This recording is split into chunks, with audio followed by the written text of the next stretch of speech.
Imagine we have escaped from the city's mess and loudness. There is a garden around. We follow a path while wind plays with tree leaves and flowers seem there amazingly bright. Interesting. What is waiting for us at the end of the road? Here it is. The king among the Green Kingdom, the god who knows the secrets of this magical place. Abandoned palace. We are finally here, but what is it?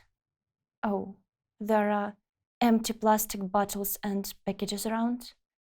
Why are the walls covered with graffiti? This construction is about to collapse.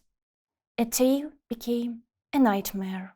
Once beautiful and full of emotions, today a lot of historically valuable buildings are abandoned and forgotten like torn pages from a book.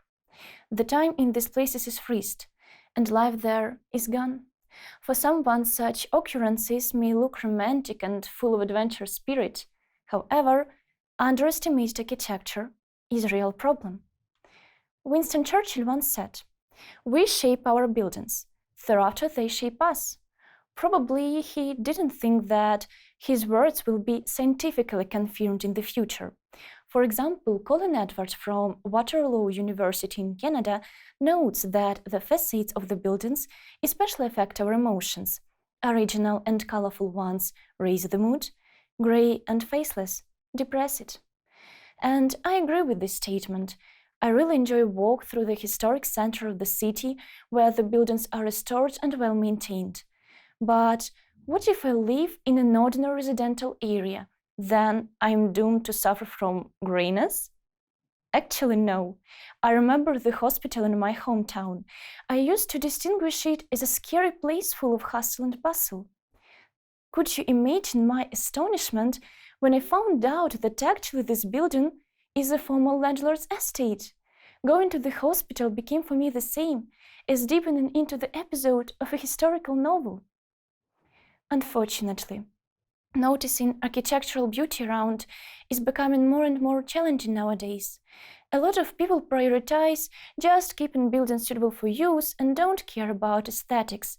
For instance, it is quite easier to cover the old bus stations with a layer of paint instead of refreshing them and using creativity. We need to understand that architecture is cultural heritage, which influences people's identity. Buildings and monuments are historical mirrors, and during different political periods, they can obtain new meanings due to the thought of society or the government. And that is why architecture is in danger. Let's visit Chernobyl, when the parish church of the Mother of God of Perpetual Help was built. It was a spectacular building just in the center of the city. High tower and beautiful glass windows looked amazing. And yes, I'm talking about it in the past because this church was destroyed in the times of the Soviet Union. The government was afraid that this shrine, as a reminder of imperialistic times and spirituality, could encourage people to go on protests against the current political regime. So this church was replaced with the shopping mall. Such an example clearly shows the conflict of values because of which architecture suffered. Every day, more and more architecturally valuable objects are being replaced with office boxes and shopping centers. Today, we have an enormous number of these ordinary glass, high-rise buildings that only spoil our reality.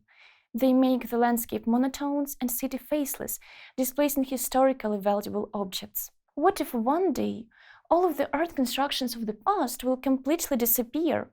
What will the outdoor world look like, and where is the guarantee that modern art objects will never repeat the fate of the church in Chernobyl?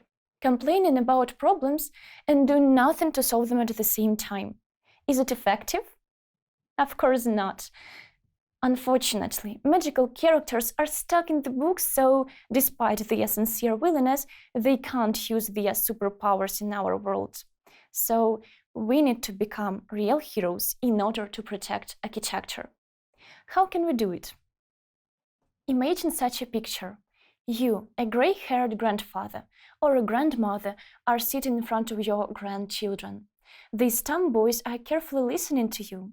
You don't need to strain the tired eyes reading a fairy tale because Real hero of the narration is you, standing firm while the excavator is frightened as the wicked wizard is trying to destroy an abandoned art object, drawing out the sound of destruction with slogans, protecting monuments from ruination and building the close-knit community at the same time.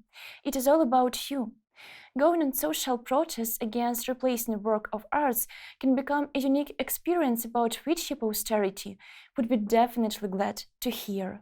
Erasing the graffiti on the old front door, inserting a window into the broken pane are also realistic goals that we can achieve.